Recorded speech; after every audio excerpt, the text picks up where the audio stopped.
It's here. Show everyone's been waiting for. I'm Dustin. This is Brent. This is tiers 1 through 7 for our 2011 running backs. Before we get into it, we got our Survivor and Pick'em contests on our site this year, just like last year. Chance to win some sweet FS t-shirts and some other sweet prizes we got going on. Don't forget all other tiers and rankings, our forums, a lot going on. But Brent, tier 1.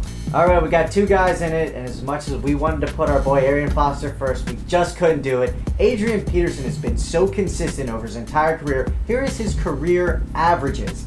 1,738 total yards, and then career average again of 13.5 touchdowns. Ridiculous. The only knock on him used to be fumbles. He only had one last year, so We look at everything. I mean, the number one guy. Number two is our boy Arian Foster. Over 2,200 total yards, 18 total touchdowns, 66 catches. Guy's just a stud.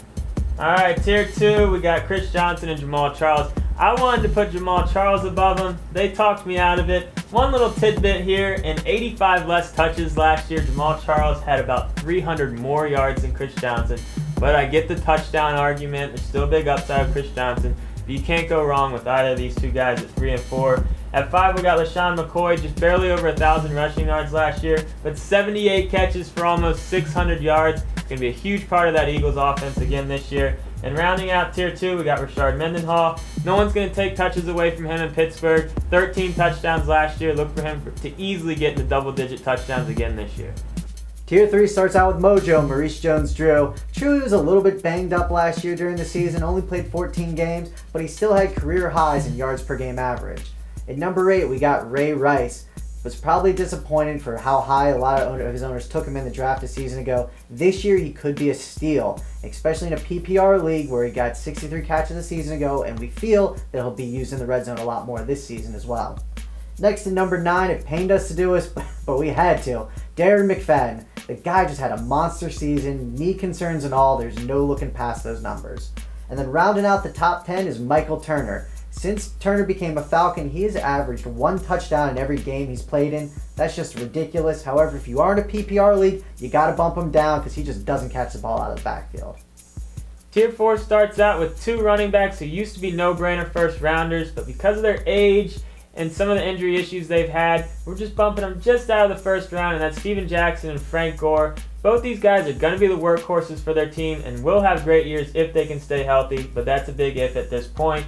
Number 13, we got Peyton Hillis, one of the biggest surprises last year. It's hard to ignore his 61 receptions and 13 touchdowns, but we're just not quite sure if he's going to be able to repeat that performance. At number 14, we got Matt Forte. He rebounded really nicely after kind of just an okay 09 season. We think he's going to have another great year for the Bears. And the last guy in this tier is Ryan Matthews. The Chargers drafted him to be their future running back, and he's going to be given every chance to do so this year. Look for him to have a lot of touches and have a solid season. As we look at tier 5, we're going to start off with Sean Green of the Jets.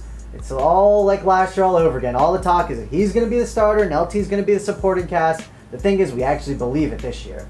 Next, we got a guy that Dustin would talk about on his waiver wire shows all the time in LeGarrette Blount.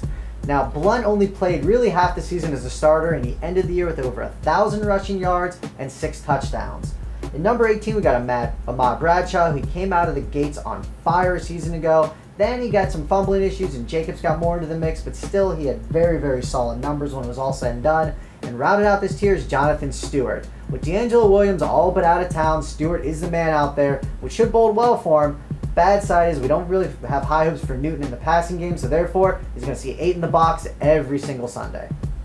Tier 6 has 3 interesting running backs for this year's season. First one, Daniel Thomas, one of Brent's boys. Miami running back. They used a good draft pick on him. We think he's going to be their running back, their number 1 running back this year. No love for Ronnie Brown. Ricky Williams is out the door.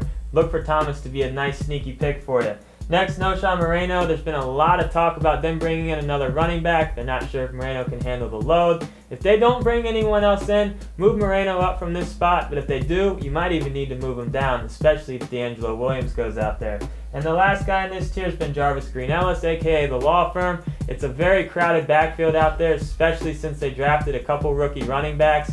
We just don't think the Law Firm's going to find the end zone double-digit times this season. Tier 7 starts off with Ryan Grant. He had that bad injury a season ago, but if you can get him late in the draft, we love this guy as a sleeper. He put up monster numbers before he got hurt, and that's a potent offense, and we're not too thrilled about James Starks. Next, number 24, we got Cedric Benson. Looks like the Bengals are going to re-sign him, so he's probably going to get close to 300 touches again. But look out for Bernard Scott. Everyone's always been somewhat high on him. It's just we don't think he can carry a full load like Cedric Benson can. Next, we got Fred Jackson. This is a very underrated running back. He's a quality back. CJ Spiller, as we've always said, is going to be that change of pace back. And then at number 26, we have D'Angelo Williams.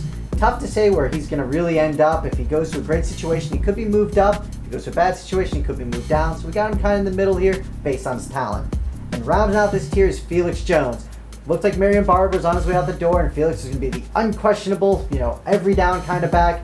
Then they go and they draft a running back, of course, in the draft. So we're not really sure what's going on. But out of the lot, we think that Felix Jones is going to have the most fantasy value.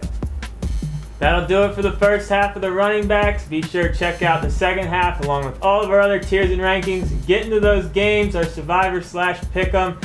It's good times, great prizes. I'm Dustin, this is Namco. We'll catch you in the next video.